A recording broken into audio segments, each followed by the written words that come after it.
Welcome to CK's channel. This is another tips and tricks video for scavengers. This is Mama Thomas as your narrator. This tips and tricks video will mostly be about fighting or PvP and scavengers, so I hope this helps.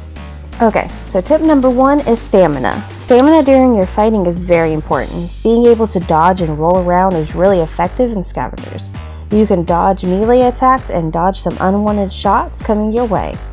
You can hunt for food or have the stamina boost craftable and craft some of these, but I prefer to be hunting and saving that craftable for some stems and hills, but we'll go over that in the next tip. Number 2, speed and hills. This is pretty well known in all shooter games, but we're going to go over this quick tip just in case. Having stems to get in and do some damage and leave, or just leave a fight quickly after you've been jumping on, can help save your life. Stems boost your speed, and sliding down hills can keep you going fast enough and keep you away from your enemy to give you enough time to either regroup with your team or for you just take some hills. Make sure to try to keep some kind of hills on you. I personally don't do med kits because they take a long time to use, but having hills on you can help you in a pinch. Just make sure to have your team try to push some and cover your fire so that way you have a few seconds to pull off that hill. Tip number 3. Weapons aren't as OP as they seem. Yes, with Rosie and Opus, it can be hard to deal with, but they aren't as overpowering as they seem. Any weapon can be countered in this game, which is why I like it so much. Yes, they are strong, but if you practice your aim, these tips, and positioning, then you can easily beat some of the best weapons, which is some of the most common ones.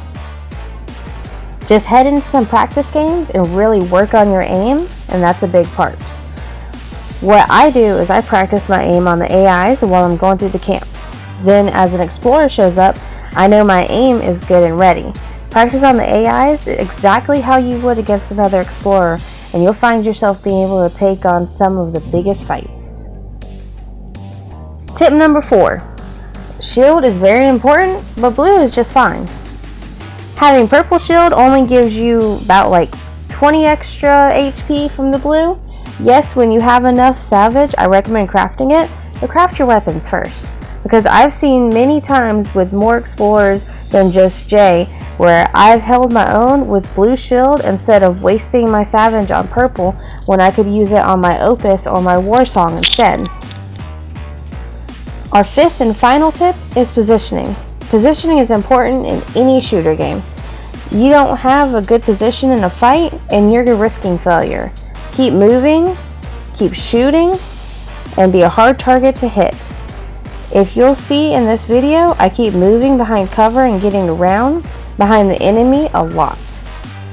Also, make sure you use your surroundings in a fight. Practice moving and positioning with an AI and it will help you a bunch in the long run. That's all for now. We hope these tips and tricks really help you. This is Mama Thomas and CK, and we will see you explorers next time.